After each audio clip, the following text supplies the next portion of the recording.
Hello বন্ধুরা, welcome to my channel.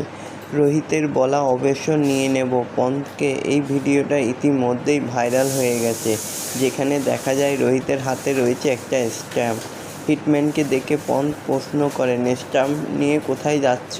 হিটম্যানের জবাব, তাহলে কি অবসর নিয়ে নেব? প্রতিবার ট্রফি জিতলেই কি অবসর নিয়ে নিতে হবে নাকি? পন্থ একগাল হেসে উত্তর দেন, আমি তো বলিনি তুমি আরও খেলো, এটা আমরা সবাই চাই। হিটম্যানের এই প্রশ্ন ইঙ্গিত দিয়েছে অবসরের, যা ইতিমধ্যে এই ভিডিওটা ভাইরাল হয়ে গেছে। তবে পন্থ কেন? আমরা সবাই চাই রোহিত আরও খেলুক, আরও ভালো রান করুক। তবে টিম ইন্ডিয়ার উইকেট কিপারকে কী জিজ্ঞাসা করেছিল রোহিত, যা ভিডিও পোস্ট করে পন্থ লেখেন যে শুভ স্বাধীনতা দিবস ভারত, কিছু স্মৃতি গোটা জীবনের সম্পদ, যা চিরকাল আমাদের সঙ্গেই রয়ে যায়। সবাই আগে থাকবে ভারতের হয়ে ট্রফি জয়, ভারতবাসী হিসাবে আমি